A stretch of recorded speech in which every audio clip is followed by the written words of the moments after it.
Welcome to Positive Talk Radio. Our goal is simple, to explore evolving ideas one conversation at a time. So, stay with us as right now we present. And I'd like to welcome everybody to Positive Talk Radio again. It's a new year. It's been a new year for a whole 9 days.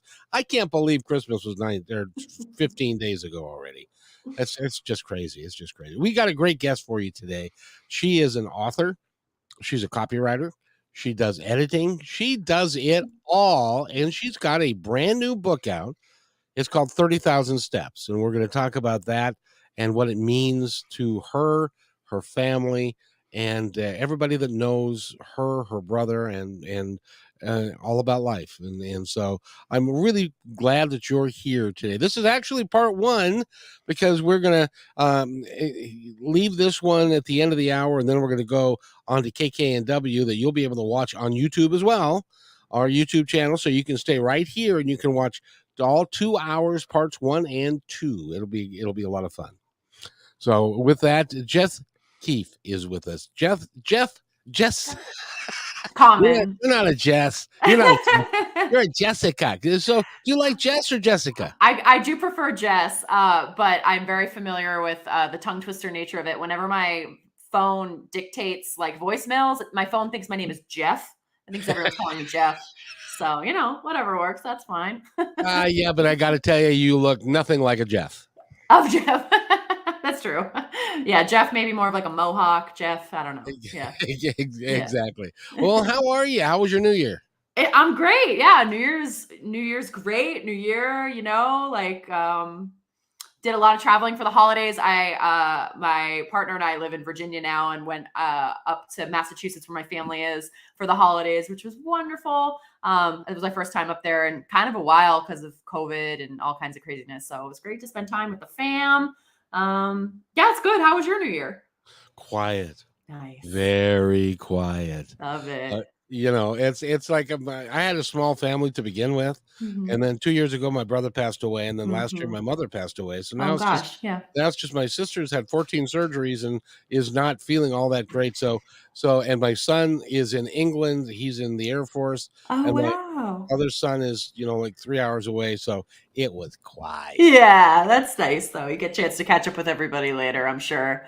I always like a quiet holiday myself, like FaceTime me later, Oh, yes. Well, the joke I always tell is that for years we spent Christmas in a Chinese restaurant, because that's the only thing that was open near a hospital. Yeah, that's right. where we spend most of our time. Yeah, dude, don't I know it? Yeah. So the holidays are a very tough time. Yeah, they are. And they're a tough time for everybody. And totally. So I'm really glad that they're over. Yeah, I know. And the hype around it and the anxiety, it makes it it can make it that much worse. I know people are excited, but sometimes it can make it feel like there's a lot of extra pressure and, Oh, there's tons of pressure, and you got to go buy stuff, and then what do you buy? And if they don't like it and stuff. So I've resigned myself to, I just send money. That's, the older you get. Classic. You just send money. Yep. People are always happy to get it. They are. Then they can go do whatever the hell they want to with it. That's right. They don't have to worry about it. Let's talk about you, though. Tell us about yourself a little bit. Yeah. So my first book, as you mentioned, just came out, which is very exciting. I'm a writer type person of all types. This is my first book. I've done, freelance journalism and essay writing for places like Runner's World, HuffPost, Teen Vogue, a little of this, a little of that. And then I also do, as you mentioned, like digital strategy and copywriting, just sort of all the different ways that you can use writing to pay the bills. So that's, my main gig there. But I've been working, working toward this book that just came out for a good 4 or 5 years at this point. So it's a very exciting time to have it finally out in the world. And like we were talking about a little bit before we got started, just being able to see readers, with it in their hands and talking about it and just hearing about the impact it's having on people is just fantastic. So it's been very exciting. And you're doing a reading in Washington, D.C. That's right. This Friday, for anybody who is in the D.C. area, I will be at Politics and Prose bookstore at 7 p.m. doing a reading. So if you know anybody. Oh, very Come good. visit your friend. Yeah, I'll be Yeah. there. Now, when you do a reading, you're not going to read the entire book, are you? I think that would really be a torturous experience for everyone involved. So I'll try to keep it as snappy as I can. Yeah, I'll probably read, just a few little short excerpts from the story, from the beginning, from the middle, from the end. We'll do some Q&A, fun stuff like that. So keep it short and sweet. Exactly. Yeah. So the title 30,000 Steps, what does that mean to you? What's it indicative of? Yeah, it's a great question. My editor and I went around and around a lot about the title. And we arrived at this one because I really liked how first of all, the book, among other things, but mostly is about drug addiction and the kind of impact that can have on a whole constellation of people around a person who is struggling with addiction. And so anyone who's familiar with addiction is familiar with the 12 steps and 12-step groups. And I liked how 30,000 steps evoked that imagery of steps and something that people are familiar with when it comes to drug use and recovery. But in my case, 30,000 steps is roughly how many steps it takes to complete a half marathon for your average person. So the book is also, while it's telling the story of myself and my brother and his life, which he passed away in 2015 of an overdose while we were living together. So it kind of explores the grief experience of dealing with that through the context of me running my first ever half marathon. So I did that after as a sort of coping mechanism, which you'll see in the book has various pros and various cons. So the title sort of connected all the themes, I thought, together pretty nicely. Yeah. How many miles is a half marathon? Is it 12? It's 13.1. Oh, wow. That He's point on one will track. get you. Yeah.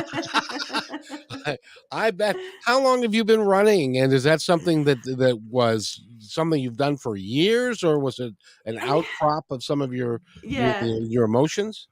Yeah, I mean, I was always, I feel like I came to it from a pretty lucky place of like, I was sort of an athletic child. Like I played soccer, I played basketball. I didn't really have to overcome, a lot of like difficulty in my adult life to get into running other than like, the usual stuff of like, but I don't wanna, and it's boring. So, dealing with that. But yeah, I mean, I would kind of do it every, like once in a while, just because I felt like I should, before I would go out for a run every once in a while. When my dog was younger, I used to run with him. But it really didn't become like a serious thing for me until after my brother died. So it definitely became a way for me to deal with all the complicated feelings and try to channel my energy into something that felt stabilizing, so that's really why I started coming to it. And being able to have a race on the books, like a fixed point in the future to work toward, was really helpful for me. So when I was really down deep in it, the running was really important to my grief experience. So yeah. So now and that was my first one that I ever ran. And now since then I've run 10 half marathons. And I ran my first full marathon in March. Congratulations. Thanks. That's like of course, that came from Marathon, which is in Greece. Right. And that for those of you that don't know the history around that, it was a runner that was going from a king to another king to tell him, we're in big trouble, we need your help.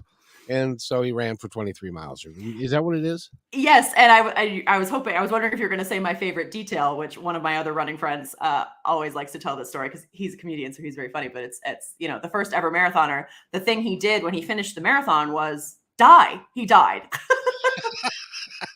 So for some reason, everyone was like, "Yeah, like let's all do that now." So I mean, it's definitely a choice to run a marathon. It was really fun. I liked it, but it was the most intense thing I've ever done. Yeah. I can't even imagine. Yeah, That it was doesn't make any sense to me. I don't have the right body type. I never had. I think it's fair. Like I think whenever people who are like not into running, it's like you will never catch me trying to evangelize or convert anyone. Like I get it. It's crazy. It takes a certain type of like personality and brain chemistry to like be into this. So, if you don't like to run, there's lots of other hobbies out there.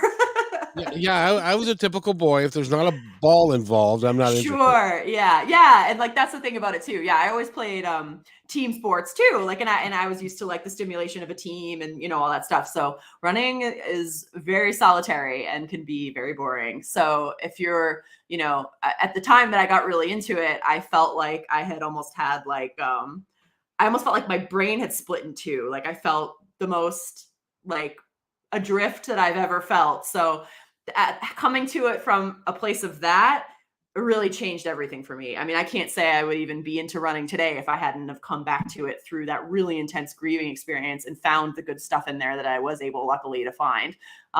It worked for me at that time in my life, and I think that's what kept the passion and the interest going through all this time. Yeah. Isn't that kind of like a meditation on your feet?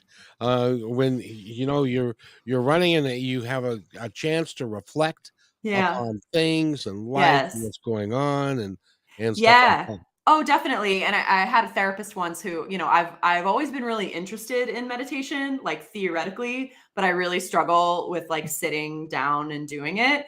And you know, and I had a therapist once who was like, well, like she was describing, I'm gonna like mangle this because I don't really have the breadth of knowledge at all of like Buddhist practice or whatever, but she described like gardens that at certain Buddhist temples where they're meant for people to like walk in a circle or like through on a set path while they're meditating.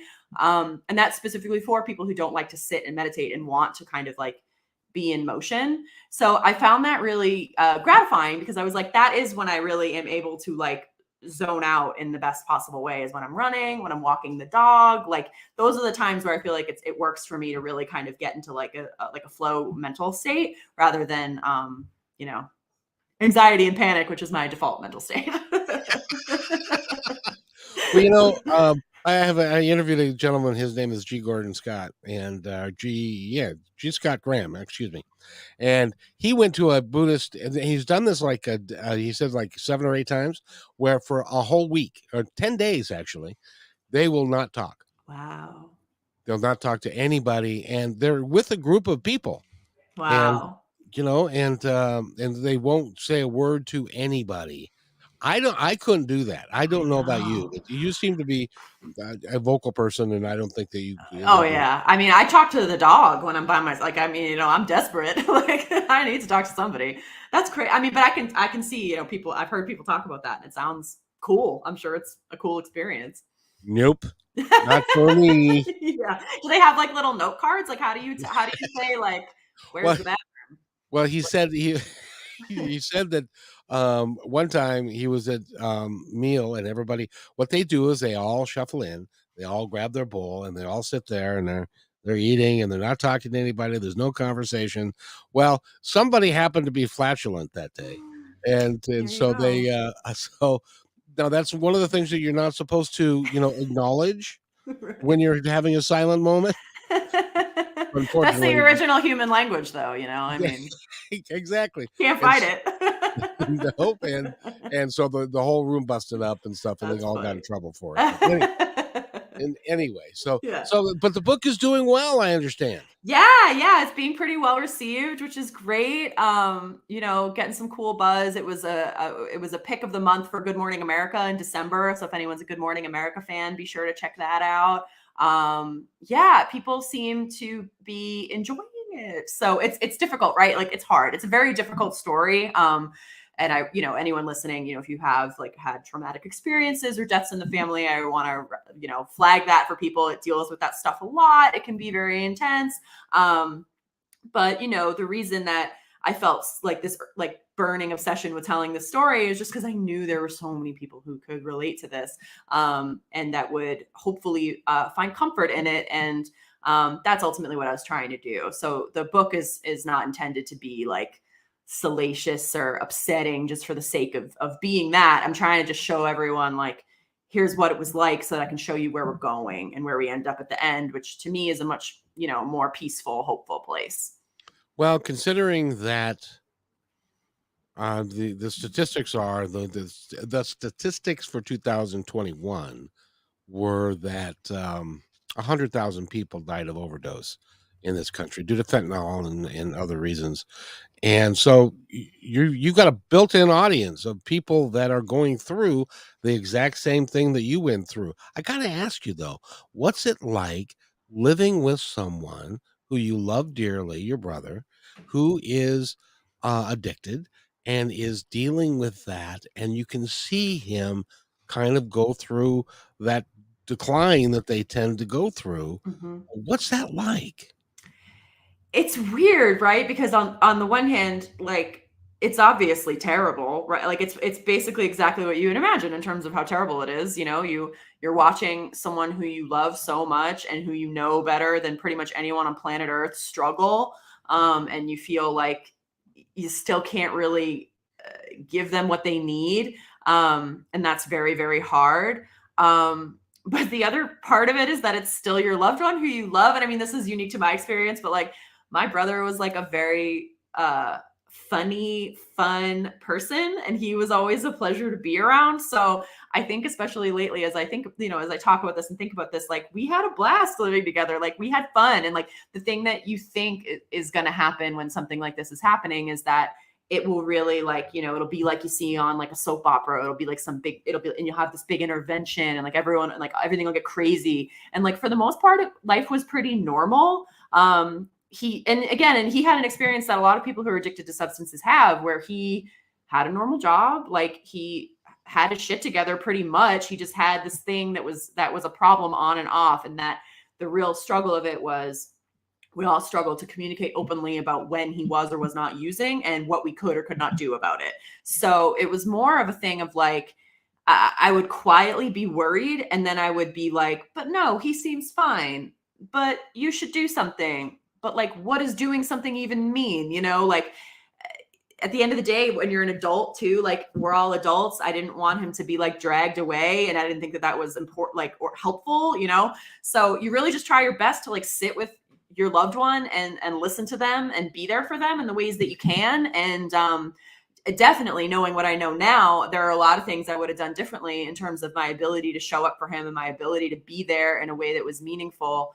That could have hopefully, not to go there changing outcomes and stuff. It is what it is, but there's a lot that people can do now. If you have a loved one who's dealing with this, if you live with them, if you don't, there are lots of ways that you can prepare yourself to respond if they take a bad dose or overdose.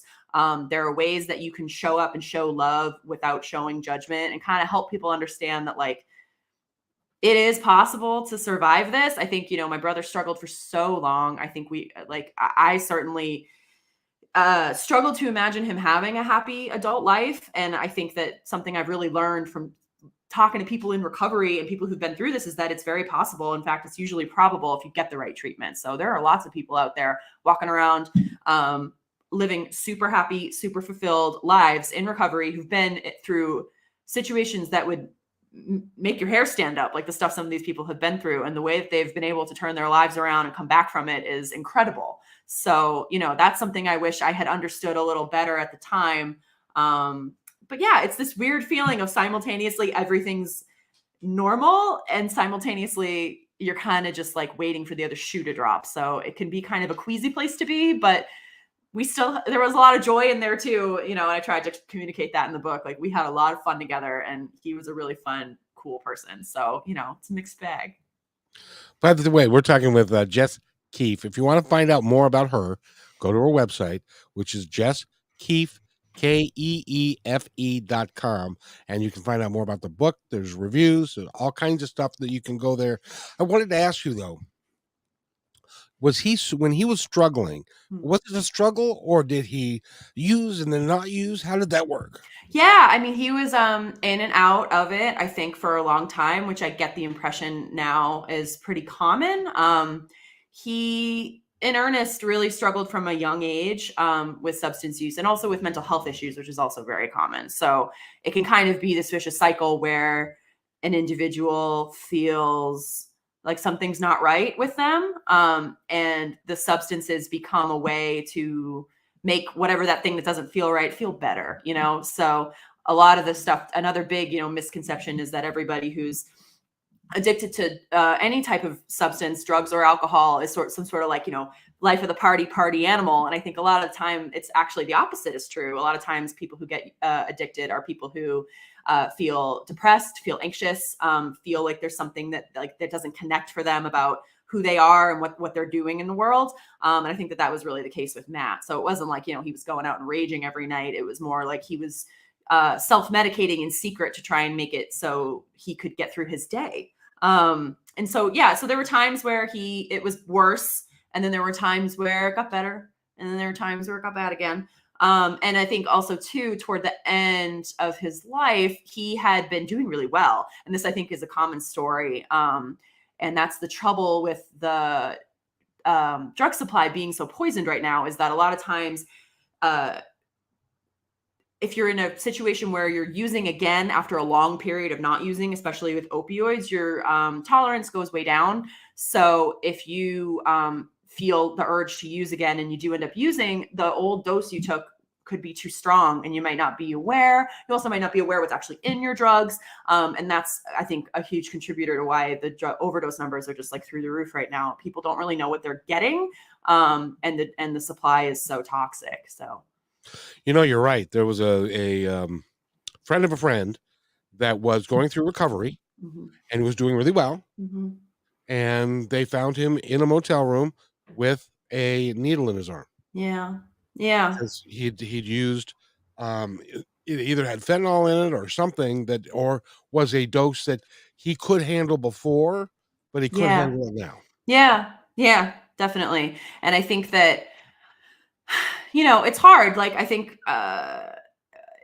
the other thing that makes these situations so dangerous is that people feel such enormous shame around their drug use. And no one wants to, put their hand up and say, guess what? I'm struggling and I feel like I need to use again, especially someone, with my brother. Like, I didn't necessarily make myself super available to him as a safe person to talk to. I didn't really understand what that meant.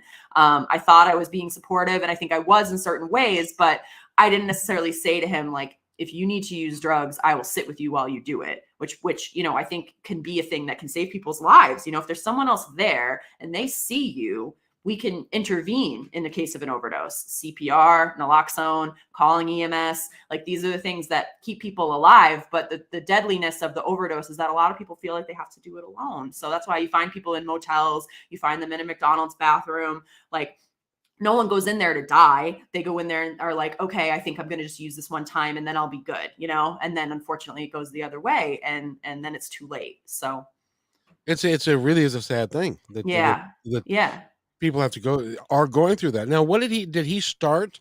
He obviously didn't start with the hard stuff. No. Was he a drinker as a teenager and that kind of thing? Like, it's the usual stuff. And like, I think it's more like when you're a young person, it's like you start with what's available to you. And unfortunately, also when I was a teenager and in high school, Oxycontin was very available. That was just as easily available as marijuana, like it was easy to get your hands on this stuff. And so it was, I think in his case and in most cases, it's like, you start with what is available to you. And it's not necessarily a matter of like whether or not something was like a gateway for him, right? I think it was more about he had a nugget of this in him and was gonna do it, in whatever way was available. And rather, I don't think, as deadly and horrible as Oxycontin is, I don't think Oxycontin made my brother into a person with addiction. I think he was a person who had an addiction and was going to use what was available to him. So, it started when we were in high school and then, in college on and off. And we were all really surprised when we realized that he was literally injecting heroin. That felt like a huge shock to me and to our loved ones. But in retrospect, it probably shouldn't have been because I guess that's really the nature of how addiction progresses, like as people, you need to use more and more to get the same feeling, so it's like, and especially in cases of like Oxycontin, right? Like we could all get those pills really easy when we were 16, 17 years old and they were cheap. And then came the regulatory crackdowns and it was harder to find them. So it's like, well, I'm still addicted to opioids, but I can't get Oxycontin anymore. So what am I going to do? Heroin. You're going to use what's available, unfortunately. And the thing is that that is so true is that in the beginning, it's fun and vivacious, and it's a good time, and it's a great way to not think about stuff for a little Mhm. bit and stuff. But after you do it for a while, then you go off of it, and then you Mhm. feel like crap, and then it's Totally. like, okay, now I got to go do this because I feel like crap, and I don't want to feel like crap anymore. Exactly. Yeah. There was I worked also too. I've worked with addiction nonprofits and with people in this space for the past few years, and I've learned so much from all the amazing people in the space. And something I've heard people say is that it gets to a point for where people aren't really using drugs or substances to get high. They're using them to feel normal. It's just like exactly how you described. Like it gets to the point where you can't really start your day unless you know. Uh, drink a bottle of wine or have your pills or do whatever, and it's not because you're like some kind of like hedonist like party guy. It's like you're just trying, you got like a meeting, you got stuff going on, and you need to like make sure that you feel okay. So it ends up just going so upside down that really the best way for people to come out of it is with medical treatment. Like addiction is a substance use disorder is a medical condition, and I think that's something that gets forgotten often as well. And really, I think that's really I think that's really starting to change now, finally. But I mean, with my family's experience when we had Matt in the hospital, and this was in the first time he overdosed and had to go to the hospital, it was 2011. So it was like 10 years ago. And this was in Boston. We were in an elite medical environment. This wasn't just like some chump hospital. This was a well-regarded medical facility in Boston, Massachusetts. And they were kind of just like, he shouldn't use drugs. You should tell him to stop using drugs. That would be our medical recommendation. It's so Yeah. interesting that and I'm really glad that society is changing from the standpoint of, in those days it was like, oh, you should just quit. You're a weakling. What's the matter Quit. with you? Yeah. Why Mm-hmm. why are you continuing to do this when you Yeah. know it's not good for you? Mm-hmm. But the reality is that you are, for whatever reason, your brain operates in a different way, Yeah. and you're stuck with it, Yeah. and you really have to really work hard to get it under control. And some people can, some people can't. Mm-hmm. Now, I'm a little bit older than you, Just a smidge, baby. so I got to tell you of what my brother started with. What?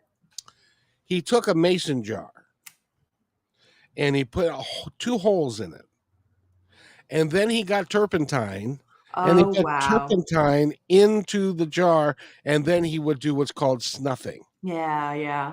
Whippets. Those are popular in my high school. Like, yeah, it's crazy. I mean, it's just like there's something inside. It's such a horrible age. Like it's just really, I like think about, like what makes someone want to do something like that at a young age, and I just want to like cry. It's just it's hard. And the thing about it is, like, if it's easier to literally fill a mason jar with turpentine and huff it than it is to, I don't even know, get services that might actually, like, I mean, what does that say about the services we have available, right? That like that's easier than like, getting some kind of actual help. Oh, and in those days, my mother found it and found him that was Uh-huh. kind of passed out. So she Right. took him, guess where? To the pediatric, to the our pediatric doctor. Mm-hmm. His name was Dr. Harris, and Okay. he was like 65 at the time. This Yeah. is in the 60s. Yeah. So he had no earthly idea what any of Oh, this was, sure. or Yeah. how to deal with it, or how to help my mom, which is, at that point she had an opportunity to help deal with it and Mm-hmm. stuff. So then he ended up going the entire gamut. He was a case a day man. Yeah. Bud Light was his favorite, Mm-hmm. and stuff, and it took him years. It took him literally years, and I don't know that he ever actually quit. He Yeah. went into hiding, Yeah. which is what a lot of people do. Yeah. Right. I mean, you have like, yeah, withdrawing, it makes sense. I mean, I definitely, it's not the same, but it's like I think all of us can relate to like having a behavior that we don't love, that we do, and that you're kind of embarrassed about, and you like wouldn't necessarily want to like talk about it with like your loved ones. um Yeah, it makes perfect sense. You know, I mean, people act like people with addiction are like crazy or not. Everything they do is logical in its way. You know, it's like it's upsetting, but like it makes a lot of sense. You know, and I think that, and unfortunately, the saddest part of that story is like your mom had the right instinct. You should be able to take your child to the pediatrician when that happens and say, "Help me." Like, you know, and I think that that is finally starting to change. And I've heard some incredible stories. About individuals who've gone into their doctor's office and really sat there and were so nervous and so afraid to say something. And then they finally felt like safe enough with their doctor to say, you know, I'm drinking a lot and I don't love that, or whatever they're going to do to open up the conversation. And those doctors like are on it. So there's some incredible doctors out there who are starting to understand all of this stuff and seeing the urgent need for this care to be connected in a primary care office. And they say, cool, let's get you this phone number. Let's find out what kind of program would be good. Let's call you tomorrow and check on you, you know, just like stuff like that. People underestimate what a big difference that can make in terms of caring for patients, you know, it's hard because of all the, you know, draconian ways that we operate our healthcare system in this country. It really doesn't incentivize care. You know, it incentivizes, you know, 15-minute increments and prescriptions, you know, and that's not always, and there are prescriptions that work for addiction. And in fact, the gold standard for opioid use disorder is a prescription. So people should be being prescribed things, but like, just that sort of baseline of like, hey, how you doing? Type care makes a huge impact for these illnesses. But too often, you know, this is not an issue that's taught in medical school at all. They don't spend any time on this, you know? So I think a lot of doctors just straight up have no idea. Like, and I think that the experience that your mom had in the 60s, in a lot of parts of this country, a young parent could go in right now and have that exact same experience. And that's deeply upsetting. So I think it's changing, but it's bad. You know, I have to tell you a story. Yeah. I interviewed a guy. I'm so lucky I get to interview the coolest people like you. Oh, thank you. And excuse me. And she had her son Mhm. had a gastrointestinal thing going on, Mm. and he ended up having to have his large intestine removed when he was 18 years old. Wow. And they gave him a prescription of 60 Oxycontin because it was brand new at the time. Right. And they said, "Oh, this is a great drug, and it's Mm. it's not habit forming and all that kind of stuff." So they gave him 60 and then another 60. And Mm. by the time he got done with that, because he was now on and had a colostomy bag, and then he had to have Mhm. surgery to turn his, I don't know how they do this, turn your small intestine into your large intestine. Whoa. Who knows? But he was hooked, and Yeah. he ended up dying at 31. Oh, it's And horrible. and so what she's taken it upon is her mission in life. And I didn't know that they don't have this already. But in a particular hospital, you've got nurses, you've got doctors, you've got interns, but none of them. They've all got things they're doing. They're all running around. They're all doing their 15 minutes with each patient kind of thing. And Mhm. she is advocating a what they call a care nurse, who is somebody that can be there, sit with you, explain how the medications work, explain why you should wean yourself off as soon as you can, and Mhm. all that. And the doctors were saying, no, it's not financially viable. And she proved to them that if you can keep two people a month from having to go back to the emergency room because they have gone and had an overdose or whatever, two people a month, you can pay for the entire program. Totally. And so that's the kind of things that we are dealing with, Yeah. is the lack of understanding that it ain't that hard. We Yeah. can do it, but it's a matter of caring. Totally. And like, so first of all, that's an incredible story and what an incredible woman. And also, I'm so happy and like heartened to hear it's hard, you know, losing someone this way is so hard. And it can really send people into an absolute tailspin of confusion. And since there's not a lot of good information about this issue, people react to these kinds of losses in all sorts of ways. I think that the way that she reacted is so admirable because ultimately it shows that what she understands is that every patient is different and every patient can be empowered with information. You know what I mean? She didn't turn around and say no one should have Oxycontin anymore.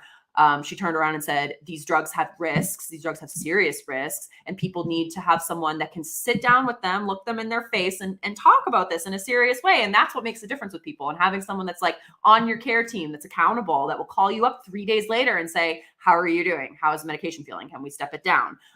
Rather than just saying, here's 3 months supply of this medication, go whole hog, see you never. Like, that's what we're doing right now. And the alternative to that isn't nothing. It's not no pain management for anyone ever. The alternative is having a team of people who can triage around patients and understand what's going on and offer human assistance, but so much of what we try to do now, especially, is oriented around removing humans from situations, removing humans from the tech, removing humans from the healthcare system, like having a computer roll in and talk to you. You're like, we're getting farther and farther away from like the basics of what make care good, which is people. People are the thing that make healthcare work. And like, my mom's a nurse and has been like healthcare workers are just angels from heaven. Like, the way that they care about their patients is unmatched, and they want to care. They want to do this work. And I think sometimes administrations and CEOs and people who control the healthcare system, insurers, are the ones that are standing in the way of healthcare workers exactly doing the work that they know they can do and want to do. And she's exactly right. And that's the thing, is like, you think you crack the code, right? You think you figure it out. Like, you sit down with people and you're like, I'm here to tell you that this thing I've come up with is not only better for people, but it's cheaper and easier to do. And people will look at you with a straight face and say no. And at that point, it's like, it's to me, it's more a lack of will than it is anything else. It's like, if you just don't want to do this, say so. Like, don't tell me I don't have the information. Don't tell me I'm not crossing my T's and checking. Like, she clearly put in all the legwork, and then they're still going to sit there and be like, I don't know. It's like, if you don't want to do it, just say so. But like, I'm right. Exactly. As a matter of fact, she also advocates that every household should have, like every household that's got an allergic child has got an EpiPen. Mm-hmm. Every household should have, because quite frankly, you don't know. I have a friend that his son they let him go to Arizona State. They didn't know that he had a problem, but that was a party school down there. Mm-hmm. And so he came back addicted to heroin, and they didn't know. Yeah. And nobody had talked to them or whatever. And he started stealing money from one of them because he needed his fix and stuff. Mm-hmm. Fortunately, he did not have a overdose, but there are people, I'm sure, in this world that they've come home and their child was in an overdose situation. Mm-hmm. So there is a nasal spray now. Mm-hmm. It's kind of like a Narcan, and you can get somebody out of the overdose situation temporarily until you can get them to the hospital so that they can live. And she advocates that every house should have that. Do you? Definitely. Yeah. Oh, definitely. I mean, that's like the number one easiest win. I mean, this medication has been around forever. It is so safe. You're never going to get in a situation where, I mean, if I Narcaned myself right now, like nothing would happen. Like I would be totally fine. There's zero risk to having it around. And it can be the difference between someone surviving or not. It's a miracle. Like I've heard EMTs who've used it literally describe it as a miracle, like witnessing Lazarus rise from the dead. Like it's incredible. Like they have people who are on the verge and they come back, and it's incredible. And that's someone to someone, you know what I mean? Like that really matters. Like that really is just like, it's like, I think sometimes this conversation about Narcan or naloxone gets so into like, people get like galaxy brain about the like, what about enabling drug use? Or like, what about this? Or what about that? Oh my God. And like, this is the situation with naloxone is it's been studied like so much. Like there's so much research on availability in naloxone does not increase drug use. It doesn't make people feel like they can take bigger risks. All it does is save lives. And the lives are really like what matters. Like that's somebody to someone, that really is. And there's someone to themselves, you know, like that's a human individual. And if you have, you know, if you're a person that has a shred of morality, I think that, you know, regardless of how you feel about whatever else, if someone's going to say, do you think that having naloxone in your house, if you could even have the possibility of saving someone's life, I think most people would say, yeah. And it really can be that simple. I think sometimes it gets distracting, but it really is that simple. Well, in case somebody's wondering, this was several years ago. I was driving a bus. I drove a metro bus in Seattle, and excuse me, and I was at the bus zone, and I hear right behind me, "Come on, Charlie, get up, wake up!" Mm. And Charlie wasn't waking up, and so the guy pulled him off of the seat. He landed on the floor and was just lying there, and he Whoa. couldn't get him to up at all. So I called Mhm. for aid, and Mhm.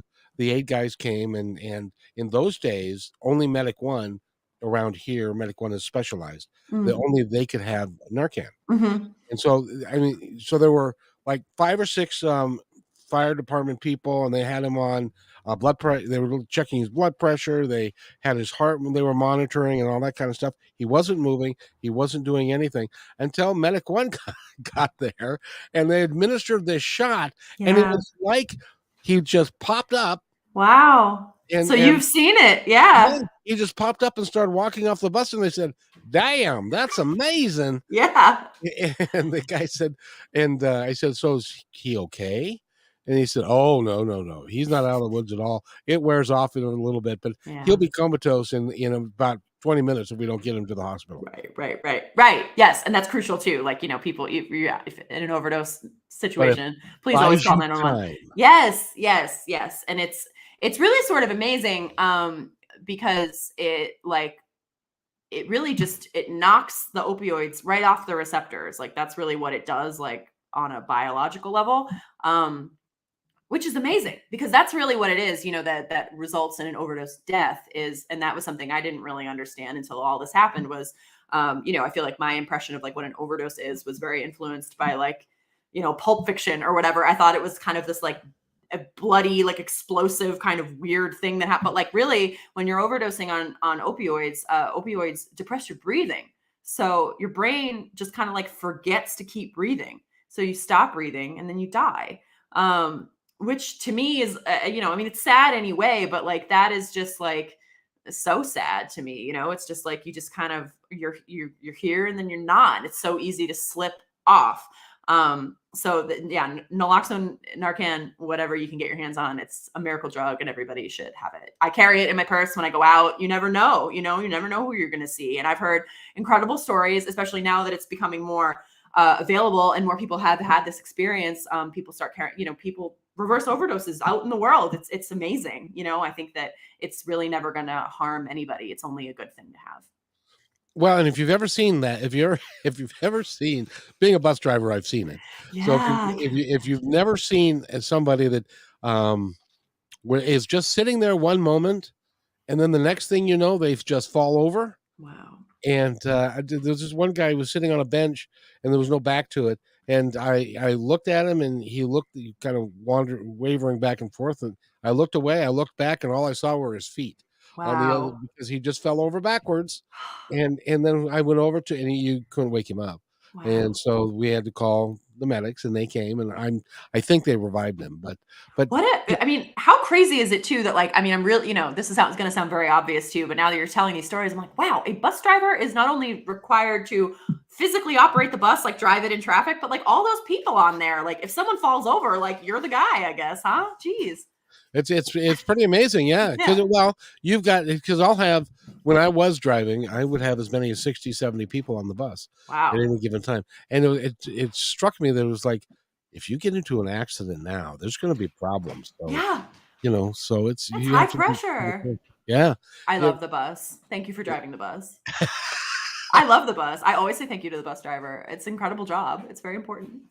well, you are, bless your soul, because most people don't. But Ah, to be fair, most bus drivers have what I call, and we're getting off to an aside here, but they have what I call the golden handcuffs. mhm. They don't like their job. Mm. They hate the people that they're servicing, but they make too much money to quit. Sure. I mean, I think a lot of people could relate to that. And so I enjoyed the job. The Yeah. people made me laugh. Yeah. Yeah. And stuff. So, Yeah. by the way, again, we're talking with and she is a Keefe, Keefe, and go to Jess. God. It really is a tongue twister. It's okay. JessKeefe.com, and you can Yeah. find out more about her. And she's a literary giant of note. She's got all kinds of wonderful reviews, and she's done a lot. You do humor, you do all kinds of stuff. So, Yeah. when did you start writing, by the way? I mean, if you want to go way back with it, I was always a journal child. I was an avid journaler from a small age. Do I you still still have have them. them? Oh, I was going to ask. Yeah. Do you read them now? Do you get? Like I have to really be in a certain mindset to like want to crack that shoebox and read them because it's obviously like the most embarrassing experience of your life. But I thought it would be funny. Yeah, maybe someday it'll be funny. I also really enjoy there's that NPR show Mortified that they used to do where people would kind of read from their old journals and stuff like that. So I would always kind of be like, maybe someday I'll like get the courage to do it because it cracks me up. Yeah, it's very funny. So, I was always, this with my little journal and stuff. But yeah, I always enjoyed it. I had, some teachers when I was young who were very encouraging to me. So I always kind of knew that was a strength that I had and that I enjoyed doing. My parents too encouraged me. Like my dad is a big reader and he would always read to us a lot. Like books were a big part of our childhood, luckily for me. So always enjoyed books, always enjoyed writing. And then, I was, your typical English major college kid. And my big plan when I graduated from college was to write for magazines, which is, sort of like a dinosaur industry at this point. So basically my postgraduate experience was watching that industry just like evaporate from underneath me, which was an interesting experience. But I've been able to hack it on a freelance level and, working for different sorts of publications over the years and then, putting together some stuff with corporate and nonprofit communications. I still get to write full time. So. Yeah, it's kind of like I want to go to work for a Blockbuster. That's who I want to work for. Like literally, yeah. I love movies, and I love, and I just love an independent newspaper, right? Oh no, yeah, not anymore. Well, there are a couple of them in Washington that yeah. DC, I feel like Seattle still is like one of the last places where you can get a good indie paper. There's a good one there, right? Yeah. It's there's one that's still there, but good. A lot of them are. Yeah, I mean, there were multiple when I was young. I grew up in the Boston area. There was the Phoenix, which I loved the Improper Bostonian. There were a lot of like cool independent publications. It was, it just kind of you're young, so it never occurs to you that those things are just going to disappear around you. So it's kind of a bummer, but. Well, the next book should be about the coming of age of a 13-year-old girl. Yeah. And you could use your journal for that. You have to clean finally. it up a little bit. Yes. Yeah. Finally. Oh my God, all my humiliations. It wouldn't be yours. It'd be this person that you know. Yes. Yeah. Finally. I mean, I am thinking, I'm thinking my next project might be fiction. So that actually could work out just fine. It could be, good for you. It's you are such a delight. As a matter of fact, you're so delightful. Let's do some more, shall we? Okay. Yeah, let's do it. Sounds great. So what we're going to do is, this is part one, and this will be labeled part one. Okay. And then I'm going to give you, let's see, we've got 10 minutes before the next show starts. So I want to give you a little break to maybe have a cup of coffee or whatever you need. Cool. And then we'll reconvene on KKNW 1150 AM. And I want to really talk about the grief side of it, how you overcame that. And your marathoning and all the things, and not to de-emphasize, but to understand that happened. Yeah. Nothing you could do about it, but there's a lot that you could do after that. That's right.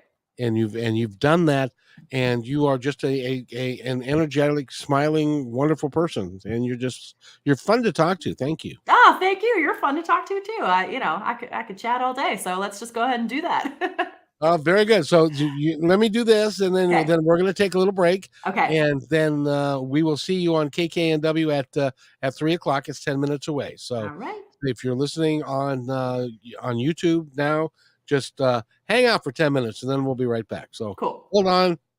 I'll be right back. Hey, thanks for enjoying this episode all the way to the end. Please give us a like and subscribe to this channel. This has been a production of PositiveTalkRadio.net. Please visit our website, oddly named PositiveTalkRadio.net, for more details about us and our mission, which is to provide great positive programming designed to inspire us all. I'm Kevin McDonald, and I'm proud of these shows, and I truly hope that you'll like them and share them with friends and family. So on behalf of our entire team, remember, be kind to one another because each other's all we got.